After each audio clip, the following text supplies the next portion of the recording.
농구하다만 그러니까 뭐 음, 그런 상황입니다. 근데 지금 오늘 이 공부는 이 오늘 이거는 굉장히 길기 때문에 단락으로 잘라갖고 각각 서로 토론하고 토론하고 그렇게 넘어가야 될 것 같아요. 만약에 전체에서 각자 좀 이야기하라고 하면 너무 왜냐 서로 그 문장을 찾기도 어렵거든요.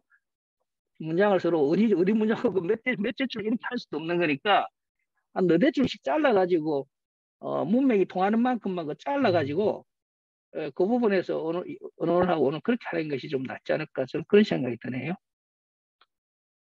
이번 문장만 제일 길어. 그, 뭐 이제 쉬는 시간이 끝났고 다시 공부.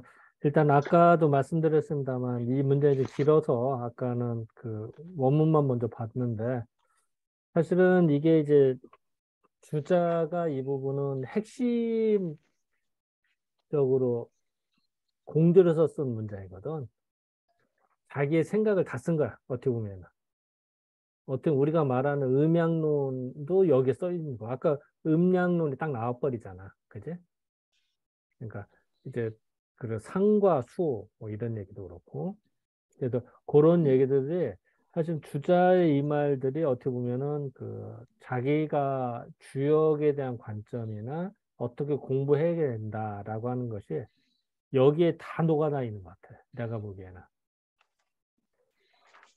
그래서 일단 이 부분에 대해서 뭐 일단은 좀 하실 말씀이나 뭐 좀 먼저 들어보고 그 느낌이나 그러고선 이제 평만주를 좀 몇 개만 발췌해서 잠깐 살펴보는 식으로 진행할까 합니다.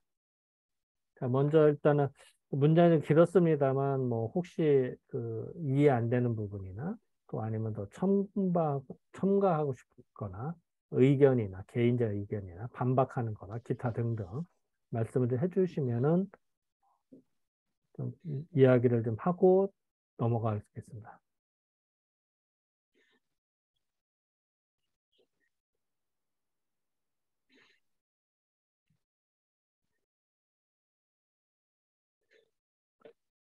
아이고, 우리 임 선생님 자꾸 뭐 예습을 안 해서 수업 때 끝나고 뭐 내용이 너무 많다 보니 뭐 이해가 안 돼서 보다가 보면서 좀 생각나면 말씀드리겠습니다. 예, 너무 많아서 생각했다가 까먹었어. 내용이 너무 많네요. 예. 이번 파트가 좀 길고 많아요. 이용규 교수님 어떻게 좀 감정 정리 좀 들었어? 많이 힘들지? 저는 저는 있는 첨예한 거에 지금 의를 두고 있습니다. 대단해. 그 힘든 어, 와중에 또 해주는 거 보면. 어. 여기 그 오늘 이 문장이 지금 우리 김 원장님 말씀하신 대로 굉장히 뭐 주자의 어떤 생각이 농축돼 있다 해도 과언이 아닌데 이게 어떤 주역을 이해하는 차원에서 볼 부분도 있고 또 주자의 어떤 사상이란 차원에서 볼 부분도 있는데 그 첫 문장이 굉장히 의미가 있는 게 주자왈 그래가지고 쭉 성인 자격지 초에는 계시 안광부찰하야 견덕 개호 천지지 제일 중요한 여기서 천지지간에 이랑 이름의 이치가 아닌 것이 없다라고 했는데 어 이게 우리가 뭐 주자가 과연 이게 이원론을 내셨죠. 이 이원론이 이제 사실은 자세히 보면 천지지간에 충만되어 있는 것이 니라는 거거든요. 이랑 이름은 기단 말이죠. 이랑 이름 그 바로 위에 문장이요. 이게 무비 예. 천지지간에 천지지간에 가득 찬 것이 뭐냐? 네가 가득 찼다는 거거든요. 이랑 이름은 기니까 기의 이치가 가득 찼다라는 것이 주기론인 거죠. 이치가 세상의 어떤 핵심이라는 거고 그 앞선 장제 같은 경우에는 장행거 성경 같은 경우에는 우주에 가득 차 있는 것이 기라고 그랬거든요. 그 앞에까지만 기라는 단어만 있었는데 물론 정확히 이야기하면 정자죠. 정자 때부터는 리가 우주시간에 꽉 차 있다. 그러니까 기를 주재하는 주재한다는 거는 움직인다는 거죠. 그 위에서 조종하는 쉽게 말하면 조종할 수 있는 리가 오히려 이제 세상에 우주간에 있다 이렇게 되는 건데 여기서 보면 사실은 정자나 주자가 이기이론자라고는 하지만 여러 가지 사실 저는 계속 이 문장에서도 그걸 느끼는데 유언론자가 아니고 주리론자라고 보는 것이 저는 적절하지 않는가. 여기도 보면 리가 가득 차 있다 그랬거든요. 그 다음에 그 리가 있고 난 이후에 이게 행위 상자란 말입니다. 리가. 그 다음에 행위 하자인 상과 수가 나오거든요. 그래서 저는 이걸 보면서 주자는 저는 계속 그 생각을 했거든요. 이게 이론론자가 아니고 두 개가 있지만 리를 중심으로 봤다라고 주리론자라고 봐야 되지 않는가 하는 걸 저는 이 문장에서도 다시 느끼는데 모르겠습니다. 저는 이제 그런 생각이 드네요. 이 문장을 보면.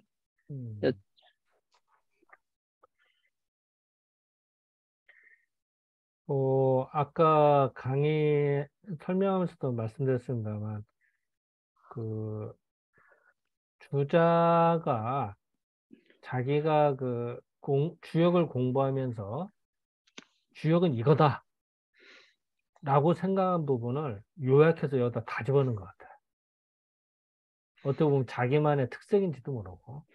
일단은 다시 한번 약간 여기는 중요하기 때문에 다시 조금 잠깐 재점검 다시 해봅시다.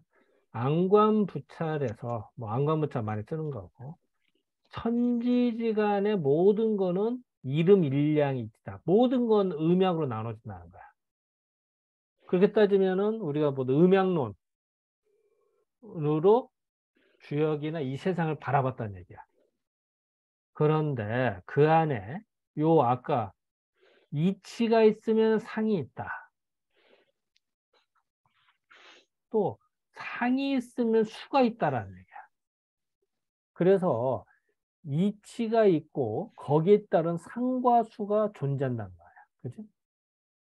어떤 이치가 있으면 해가 뜬다, 해가 진다, 어둡다가 밝아진다 이런 이치가 있어.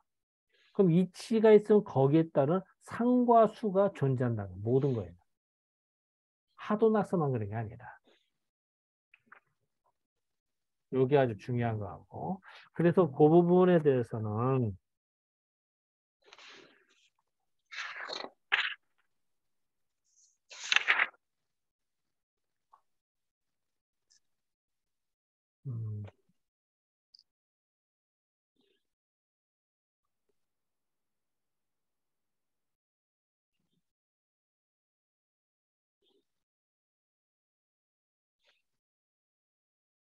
그리고 모든 거의 수에는 수라고 하는 거는 경계이기 때문에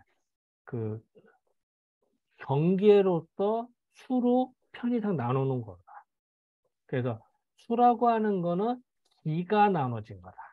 기를 구분한 거야. 어떤 기라고 하는 것이 있는데 그 기라고 하는 거는 기준에 의해서 이거는 양이다, 음이다, 홀수다, 짝수다 라는 식으로 구분을 했다는 거야. 그게 이 문장이거든. 뭔가 생각을 하게 하는 문장이야. 그죠? 수라고 하는 거는 결국은 기라고 하는 거는 존재하는데 그 기가 요거는 음의 기운이야, 양의 기운이야 라고 구분을 했다는 거야. 그게 수로 드러난다는 거지. 그래서 나는 이제 여기 평만주에서 그런 얘기를 했습니다만 3.5, 3.6으로 표현을 했지만 이게 3으로 속한다, 4에 속한다 라는 식으로 구분을 할 거에 기준이다 라고 설명을 한 거예요, 제가.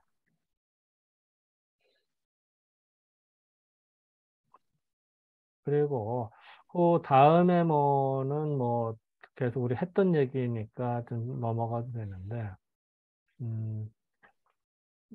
지금 이 부분,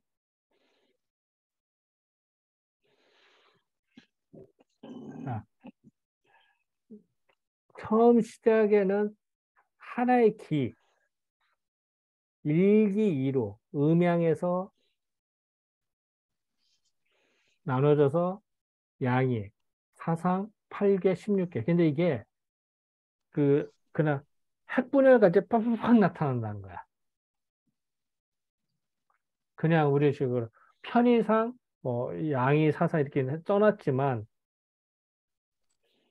빵 터지면 연습 톡 되듯이 그냥 찰나의 순간에 되는 거지 사실은. 근데 우리는 구분을 하지만 어쨌든 이제 그런 것들은 뭐 많이 했던 얘기인 것 같고, 그리고 모든 거에 이제 길흉이 있는데 이 부분, 나는 이 부분을 되게 이제 중시하게 되는데요. 이 부분 다시 한번 강조해. 그 때를 나누는데 때로서 소장하는 때가 서로 달라. 소멸하고 커지는, 예를 들어서 아침이 됐다. 아침 때는 밝음이 점점 커지고 어둠이 사라지는 때거든. 아침은. 그지? 그러면 그때는 밝음이 주가 되는 거야. 반면에 저녁 때가 됐다. 해가 떨어졌다. 그러면은 어둠이 있고 밝음이 있는데 어느 게 커질까? 어둠이 점점 커지고 밝음은 소멸되는 거야. 그때는 어둠이 주가 되는 거야. 밤에는. 즉, 어둠과 밝음이 무조건 밝음이 주고 무조건 어둠이 객이 아니라 때에 따라서 아침에는 밝음이 주가 되는 거고 저녁 때는 어둠이 주가 되는 거지. 그 차이는 뭘까? 때가 아침이나 저녁 때의 때의 차이거든. 그거를 여기서 설명한 것 같아. 그래서 그거를 여기서는 왔다 갔다 하기 때문에 주와 객의 표현으로 쓴 것 같아. 주객. 주객은 무조건 주인이 오래된다. 이게 아니야. 예를 들어서 내가 아파트에 산다. 그러면 아파트가 줄까? 내가 줄까? 내가 살아있는 동안에는 그 아파트를 꾸며 인테리어를 해. 청소를 해. 그지? 그럼 내가 주인이야. 그지? 근데 내가 죽으면 어떻게 될까? 누군가 와서 또 살아. 그지? 아파트를 팔든지 아니면 내가 죽든지 어떻게 하든지. 그럼 다른 사람 누가 와서 그때는 주가 누가 될까? 길게 보면은 사람이 아니라 아파트야. 거꾸로 보면. 뭐 주라고 표현은 애매하지만 어쨌든 또 주인이 또 바뀌는 거야. 다른 사람은 또, 그치? 그러니까 주객이 계속 변하는 거야. 즉, 누가 어느 때에 따라 차이라고 봐. 그래서 때라고 하는 거는 소장, 소멸하고 커지는 거에 따라서 주와 객의 컨셉을 성립을 해야 되고 또 일에서 당부, 당연히 해야 될 것과 하지 말아야 될 것. 당연히 해야 될 건 선이고 하지 말아야 될 건 악이다. 선악의 컨셉을 여두는 거야. 그래서 주자가 생각할 때는 주객과 선악의 컨셉을 넣어서 이게 그 입체적으로 해석을 해야 된다. 라고 본 것 같아. 그래서 나는 이 부분을 되게 중시하게 보거든요. 그러니까 다시 말하면 주객과 선악의 컨셉. 아까 뭐라 그래? 주객은 점점 커지는 것이 주가 되고 많아지는 게 주가 되고 당연히 해야 되고 하지 말아야 되고 그게 선악 컨셉이다. 이제 그 얘기고 나머지는 뭐 그 이후로는 이제 다 했던 얘기들 연장이고 다 아는 얘기인 것 같고 그리고 이제 예를 들은 거에 있어서는 그 이제 그 산지박계와 지뢰복계를 예를 들었고 그 화풍정계와 수풍정계를 예를 들었어요. 요거는 이제 뭐 그 괴 이름이 어떻게 해서 만들어졌느냐에 대한 컨셉이거든. 그거는 이제 이런 예도 있다라고 하면 될 것 같아요. 그래서 뭐 나머지는 그리고 뭐 좀 뭐 주역점이 중요하다 뭐 이런 얘기들을 하려고 나머지는 좀 적은 것 같고. 그리고 또 하나는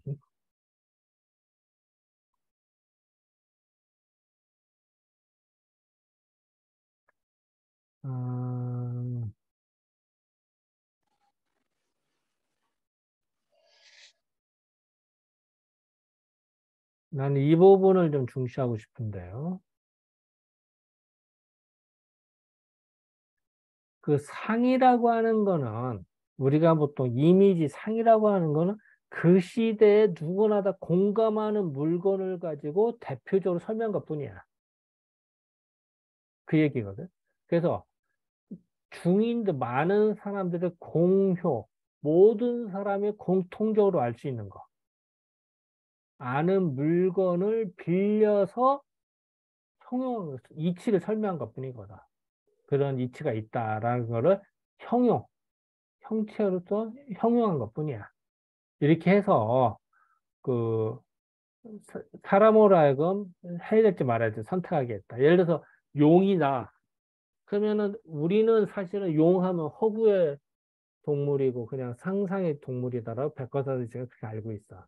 근데 옛날 사람은 어땠을까? 진짜 용이 있다고 생각하는 거다. 또 그렇게 진짜 용이 있었는지도 모르고. 그래서 용하면 느낌이 달라. 우리는 그냥 뭐 하지만 옛날에 진짜 용이었거든. 근데 그걸 가지고 설명하는 거야지. 그런 어떤 도구를 이용한 거다. 그런 식의 방법이었다. 그러면은 지금으로 따지면은 뭐라고 컴퓨터다. 요새 화상이 아니라 줌이다. 뭐 이런 걸로 설명을 해야겠지. 그 얘기를 이 부분에 대해서도 상당히 나는 공감을 했었고요. 나머지는 뭐 또 우리가 했던 얘기인 것 같고.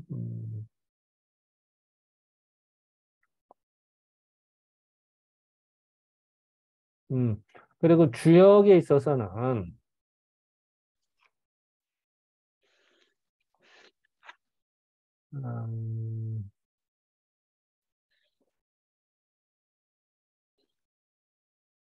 이거 봐.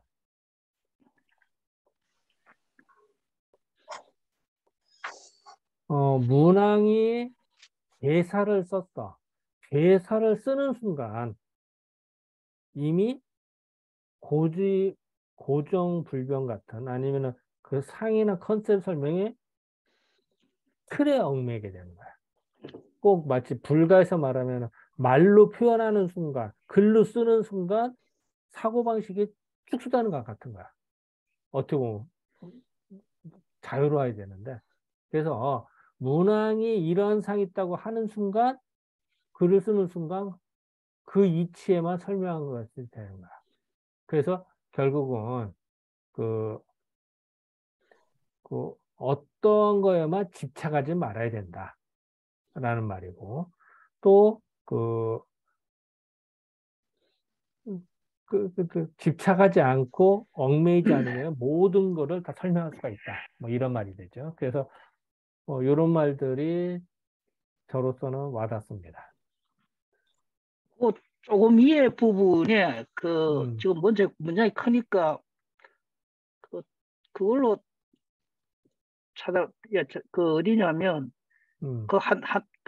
찾아보기로 해주시고 아예 컨트롤 F 해가지고 찾아보기로 해가 차시 복희라고 찾아보기 해야 찾아지실 거야. 너무 길어가지고 어디가 있네. 차시 복희. 예. 아니요. 그러니까 문장이 너무 길어가지고 어디서 내가 찾을 수가 없네. 내용을 얘기해봐. 그러니까 뭐냐면 복희가 개체 전체를 보아서 계명을 세웠다 그랬거든요. 계명을 했다. 발구인 어디 있나? 그걸로 찾아보기 해보시면 편할 건데. 쉽지 않아 지금. 수풍정계보다는 좀 더 위에 가야 되나? 위에 가야 되나? 아래 가야 되나? 위에 가야 돼요. 위에입니다. 예. 이참 어렵네.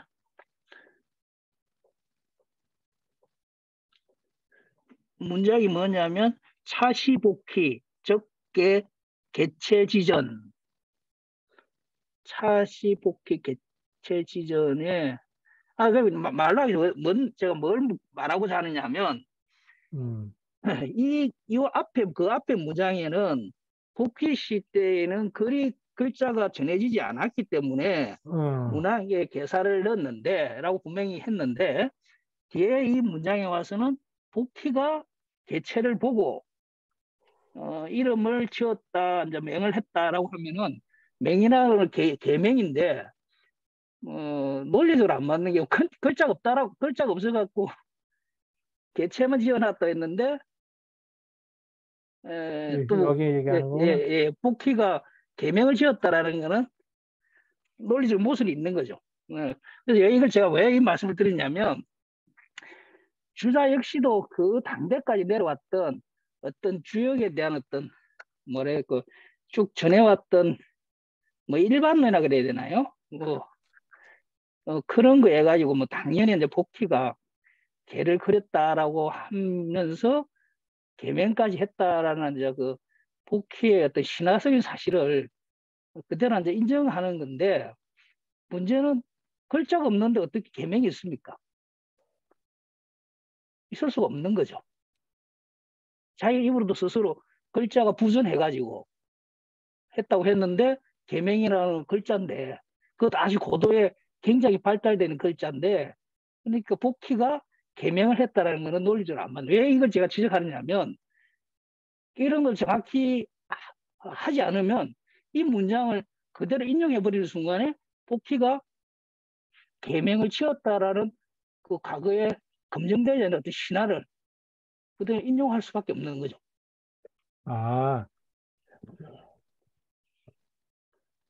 복희가 회고를 걷잖아. 예. 회고를 건 거 자체가 이미 개명인 거야. 이 얘기는 그 얘기구나. 자, 봐. 예를 들어서 화풍정께 이렇게 화풍정이라고는 안 했어. 안 했지만 이렇게 그리는 순간 이게 화풍정께 우리가 말하는 화풍정께를 의미하는 식으로 인식을 한 거야. 예를 들어서 수풍정께다. 이 수풍정께 이 우물정자라는 표현은 없어. 없지만 이게 우물로 인식을 한 거야. 이게 정이야, 그냥. 이게. 그러니까 그 64개를 나누는 거는 요렇게 획으로 그려놔야 글씨는 없어. 없지만 이거 자체가 이미 정괴인 거야. 우물을 의미한다고. 그 말을 하는 거야, 여기서는. 그렇게 난 이해를 했거든. 그리고 요런 말들이 아마 여기 말고 딴 데 또 나와. 그래서 글씨로는 표현을 안 했지만 복희 씨가 요렇게 그린 거 자체가 이미 괴명인 거야, 이게. 그런 말이 나와. 다른 문장에도. 요것도 그거는 화풍정이다, 이게. 그거는 제가 볼 때는 그만 그렸다라고 할 굳이 명을 세웠다 할 이유가 없는 거죠. 그만 그렸다라고는 끝내야 되는 건데 명을 했다라는 거 명을 적시했다라는 거 봐야 되는 거죠. 이렇게 쓴 것 자체가 이게 개명이라는 게 이게 그냥. 그게 개명이라 하기에는 조금 무리가 따르지 않나요? 그렇게 인식을 했어. 이 당시 모든 책이. 그러니까 글쎄요, 저는 조금 그게 이제 좀 명에 대한 어떤 서로 요즘식의 이제 분석학적에 대한 현대 체계적으로 보면은 이해가 안 되는데 문제가 되겠지만 예전에 주역 책에 썼던 사람들 옛날 서당에서도 요거 자체를 괴명이라고 그런 거야. 그렇게 인식을 했고 그렇게 알아들은 거야. 요거는 내가 서당에서도 여러 번 들었던 얘기고 논쟁했던 것 중에 하나였어. 글쎄요, 그렇게 또 전래되어 온 게 이제 언어적인 게 그렇게 했다면 또 이해는 하는데 글쎄요, 저는 조금 명의라고 한다는 분명히 여기가 명사거든요. 명사로 되어 있기 때문에 맹칭되어졌다는 게 아니고 이 명사가 입대명이거든요. 그렇기 때문에 제가 볼 때는 왜냐하면 이게 우리가 좀 따져봐야 되는 게 복희의 어떤 신화적 사실을 가지고 계속 거기에 매이다 보니까 복희가 뭘 다 했다 이렇게 하는데 실제로 여기는 이렇게 이야기했지만 주자가 굉장히 고정학적이거든요. 복희가 굳이 전설적으로 이야기한다더라도 8개만 그랬다. 그 중계는 아니었다라고 하는 또 이야기도 또 있거든요. 사실 그렇게 본다면 지금 그렇게 말하면 이렇게 되는 거죠. 8개 있잖아요. 그죠? 8개는 그 이름은 없지만 그 자체가 이제 그런 이름을 갖고 있었다는 건 뉘앙스, 이미지를 갖고 있었다는 이렇게 말씀을 할 수는 있는데 저는 이제 그렇게 생각을 합니다. 이건 어떻게 각자 이제 보는 관점이고 이건 주자가 굉장히 이분은 허투루 말씀을 안 하거든요. 정자하고 차이가 나는 게 굉장히 고정적이고 분석적으로 해가지고 이분은 글을 쓰는 분이기 때문에 그 글을 하나하나 나름대로는 고정되고 심사숙고해서 쓴 글이라고 보는 게 쉽게 위에서부터 예전부터 전해내렸던 이야기니까 쓴다 이런 분은 아니거든요. 그러니까 이거는 분명히 주자가 나름대로는 정확하게 나름대로는 그렇게 인식하고 저는 썼다고 봐지는 거죠. 주자의 이대함이 그 시대에 어떻게 그렇게 그 많은 책을 읽고 찾아내가지고 했다니 우리가 지금 오늘 계속 더 공부하겠습니다만은 굉장히 그런 부분이 많아. 후대 학자들도 그만큼 따라갈 수 있을까 할 정도로 굉장히 친밀하죠. 치밀하게 고정해가지고 쓰거든. 그러니까 가감히 대학 같은 경우도 그렇고 충용도 나름대로 편제를 새로 해버리지 않습니까? 장부를 만들고 하는 그런 것도 그런 한편에서 보면은 어찌 보면 위단일 수도 있는 거죠. 당연하게 그렇게 되어 있는 걸 다르게 편제를 하고 하는 게 그만큼 자신이 있다라는 이야기고 그만큼 고생을 많이 했다라는 그런 부분에서 우리 주자의 어떤 이대함 학문하는 자세 이런 건 우리가 배울 필요가 있는 거죠. 그래서 저는 요 명이라는 것도 주자는 지금 원장님 말씀 그런 개념이 아니고 분명히 저는 이름을 지었다 이런 개념으로 쓰지 않았을까 저는 그렇게 보는 거죠. 예, 저는 그런 차원에서 말씀드리는 겁니다.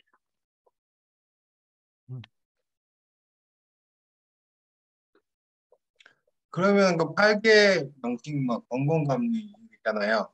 예. 권태리지 이분 그 표현을 쓴 건 누가 제일 처음 쓴 거예요? 모르죠.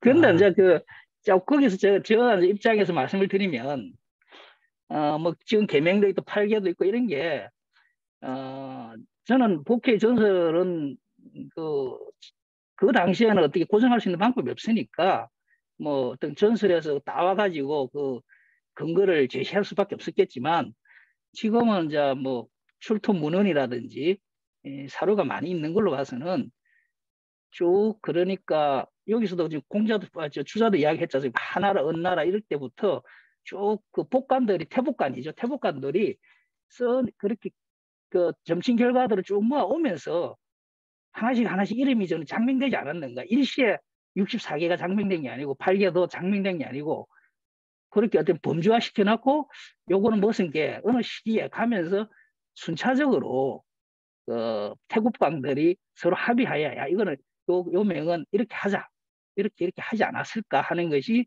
좀 더 우리 인지학이 발달되는 요즘의 어떤 해석이 아닌가 저는 그렇게 생각을 합니다. 제 생각입니다. 이렇게까지 과감하게 나간 사람이 없기 때문에 저는 그렇게 봅니다. 사람의 인지 능력을 우리가 굉장히 가치 있게 봐야 되는 거죠. 신비적인 게 아니고. 네, 그렇게 봅니다. 그리고 조금 더 말씀드리면 태복관이라고 하는 게 복관이라는 사람들이 꼭 요즘으로 하면 사가거든요. 과거사를 기록하는 사람들이거든요.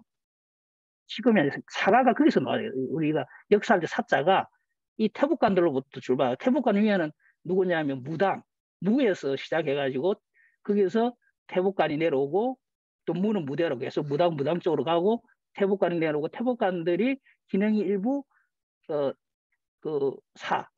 역사 사가 쪽으로 가고 또 태복관의 일부가 유자가 됩니다. 예, 예. 그렇게 보면 이름도 그런 과정 속에서 자연스럽게 행성됐다고 보는 게 맞지. 누가 특별한 사람 한 사람이 천재 같은 사람이 나타나가지고 8개나 64개의 명을 적시한 건 아니지 않는가. 저는 그렇게 생각합니다.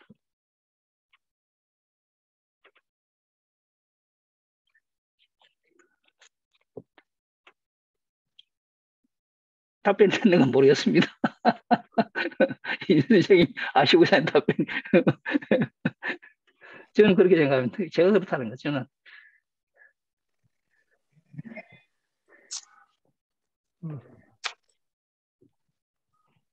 또 하실 말씀이나 뭐.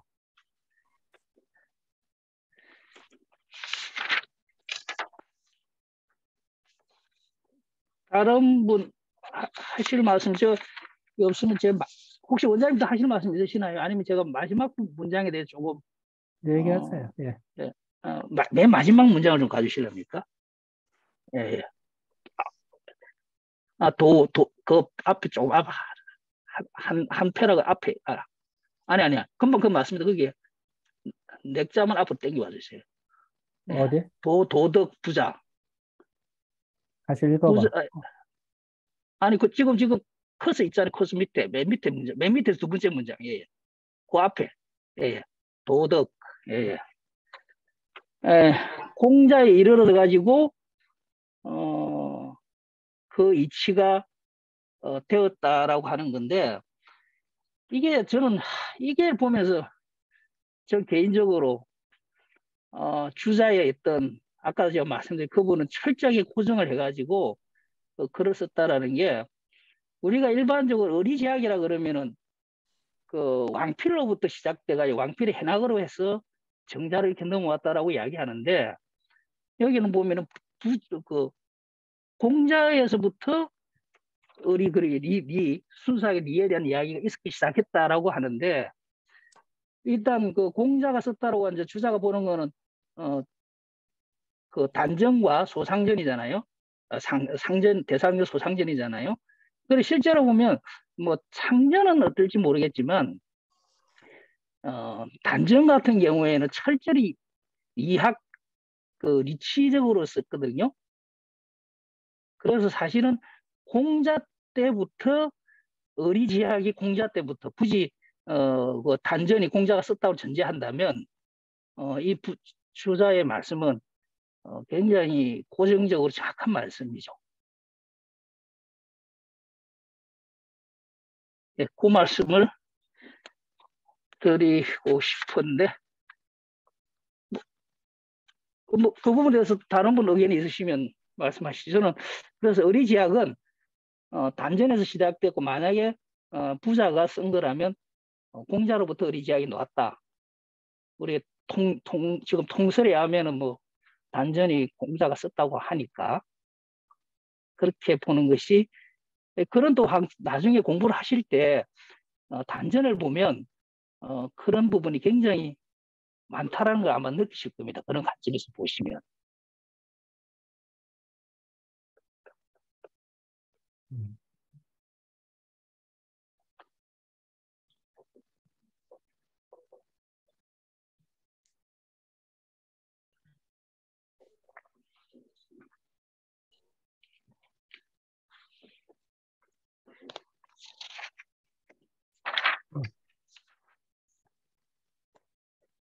또 혹시 하실 말씀이나.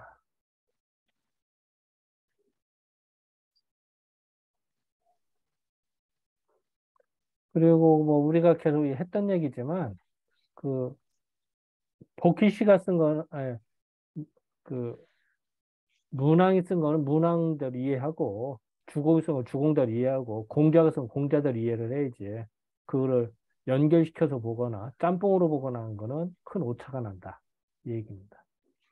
이거를 주자도 되게 강조를 한 거예요. 근데 우리는 되게 연결시켜서 보려고 하죠. 물론 이제 그래서 예. 3000% 빠집니다. 잘못하다가. 물론 이제 연결을 시켜서 그런 그렇죠. 각각 단선적으로 다 있었기 때문에 또 자기 주장하는 바가 틀리다기보다는 자기 주장하는 바가 또 있기 때문에 여기서 물론 이제 그 연결해서 보는 데서는 좀 미스도 나는 부분도 있지만 저는 조금 다르게 보는 측면이 뭐냐면 문항의 어떤 설명, 문항의 주장은 문항의 주장이고 공자의 주장은 공자의 주장이다. 각각의 일설이다라고 본다면 그러니까 주자도 괜히 문항의 이야기 또는 부자의 이야기라고 해서 절대 추정이 아니고 또 하나의 역을 해석하는 또 하나의 이야기들이다. 라는 관점으로 보면 주자는 어떤 과거의 도구마나 그 근위에 그 자체에 복속하는 게 아니고 그 나름대로 각각의 자기 인지에 의해 가지고 구분해서 봐라는 건데 여기서 우리가 한번 시사하는 바가 뭐냐면 여기서 제가 논문에도 아마 그렇게 썼을 건데 계속 이런 요 문장 이야기가 유사한 문장이 계속 나옵니다. 이후에도 여기서만 끝나는 게 아니고 계속 이런 뭐 나중에 가면은 왕필에 주는 왕필에 주고 정자에 주는 정자에 주고 뭐 이렇게 계속 나오거든요. 각각이라는 거거든요. 그걸 뭘 시사하느냐면 제가 볼 때는 우리가 지금 공부를 하고 있는 주자는 정자주를 보면서 또한 그것도 주자의 정자주의 일설이라는 나의 것도 역시 유추하면 문항이나 부자의 것이 일설이듯이 나의 것도 일설이다라는 걸 내포하고 있는 거죠. 그런데 우리 후학들은 정자의 주자의 굉장히 그 치밀함, 그리고 고도의 높은 어떤 학식 때문에 그걸 추종하는 것을 우리는 조심해야 된다라는 걸 거꾸로 이 문장을 통해 가지고 앞으로도 계속 이런 유사한 문장이 나옵니다. 그래서 우리가 주자나 정자의 이런 역설을 보고 이렇게 하는 거는 우리의 어떤 사고를 위한 근거를 마련하고 더 발전하기에는 어떤 미끄럼이 돼야 되는 것이지 우리가 이것이 어떤 매여버리면 맹신하는 건 항상 주의해야 된다는 걸 여기서도 저는 보고 그래서 저는 저번에 내 논문의 제목이 그거였습니다. 주자의 핵심성. 그게 부제가 빠졌습니다. 제 논문의 제목에 부제가 원래는 주자의 핵심성 중심으로 해서 제가 비평을 한 건데 그게 부제가 빠져서 그랬는데 저는 공자가 주자가 굉장히 핵심적 사고를 하면서 했기 때문에 우리가 좀 배워야 될 건 오히려 동양학에서 그분의 핵심적 어떤 고래 학설을 다시 재비평해 나가는 그런 걸 우리가 이 시대에 배워가지고 동양을 좀 더 발전시켜야 되지 않을까. 저는 그렇게 생각을 합니다. 이상입니다. 뭐, 대단하십니다. 근데 이 유사한 문장이 계속 나옵니다. 계속. 뒤에 다음 문장이 아실 거예요. 이런 류에 나중에 좀 더 뭐 잘라가지고 계속 나오거든요.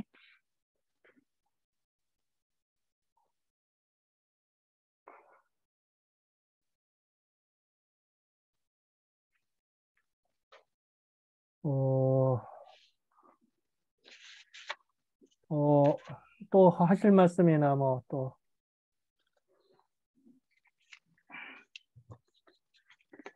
오늘은 문장이 매우 길어서 아마 더 나가면 아마 머리에서 쥐날 거야 아마. 이거 원래 한 두 번 해야 됩니다. 이게 너무 이게 진짜 토론할 거리도 많고. 근데 이거 다 우리가 정확하게 섭렵하면 뒷부분은 어찌 보면 쉬워진다 그래야 될까요? 앞서서 다 토론행 꼴이 되는 거죠. 그렇죠. 그러니까 예. 또 앞으로도 계속 공부할 부분이고. 일단 잠깐 내가 할 얘기가 좀 있어서 상의 좀 해야 될 것 같아서 잠깐 5분 정도 잠깐 상의 좀 할까 합니다. 일단은 수업은 이걸로 종지를 좀 하고요. 이제 오늘 여기까지만 하고요. 일단 녹음은